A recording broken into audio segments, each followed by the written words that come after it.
This review has been approved by Lord Carnage.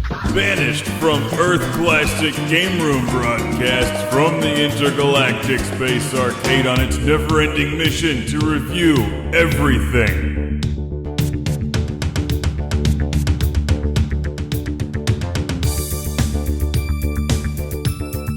Welcome to Classic Game Room. Where were you in 1994? I was busy playing Sega Genesis.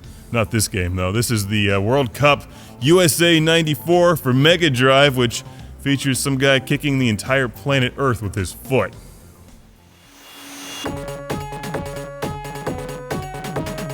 Did this dog have a name? Is he the one that takes a bite out of crime? No, that's the other one. I can't remember the dog's name, but every World Cup that comes around, the marketing department desperately tries to get Americans to care. Which works for about 2 weeks, and then everyone goes back to their American football and NASCAR and golf and whatever else. But every 4 years, for a few weeks, there's World Cup fever, and we always get some World Cup video games like this one, World Cup USA 94 on the Mega Drive. Wait, this isn't even a US release. I'm so confused. But not nearly as confused as I am by the menus in this game.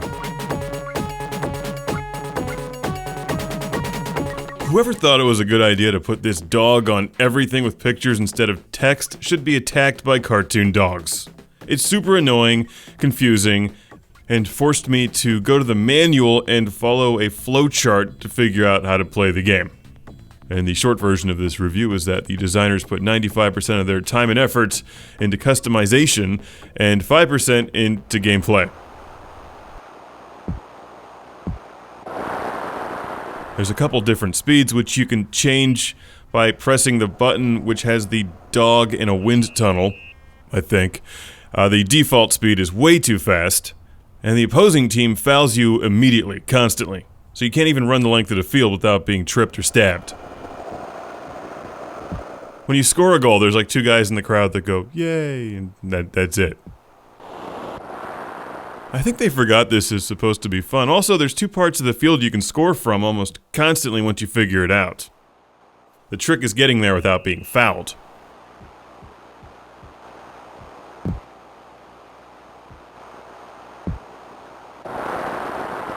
One of them is right there, the other is almost directly in front of the goal from the same distance.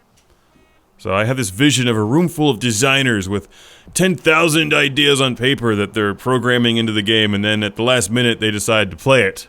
And we're like, oh, but you can change the color of their socks. Somehow that makes up for the general lack of playability here. There's far better Genesis soccer games, but I've got to give them a lot of credit for putting an incredible array of features into the game that wouldn't be common for many more years, like instant replay, team editor, and formation editor. You can spend all your time managing your team and then just have computer versus computer, which obviously results in gambling.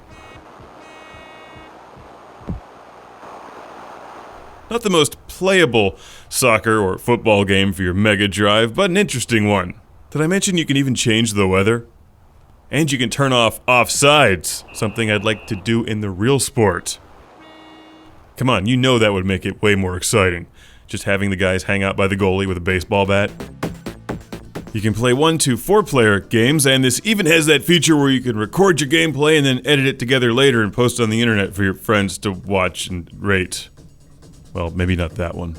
But I'm pretty sure if they could have put that in the game, they would have. It does have 8K RAM, battery backed up after all. And I've got a Classic Game Room shout out and thank you to send all the way to Robert in Belfast, UK. Thank you for sending World Cup USA 94. Now let's watch some more gameplay of me getting my ass handed to me by the Swiss. You gotta be kidding me. This is crap. Come on!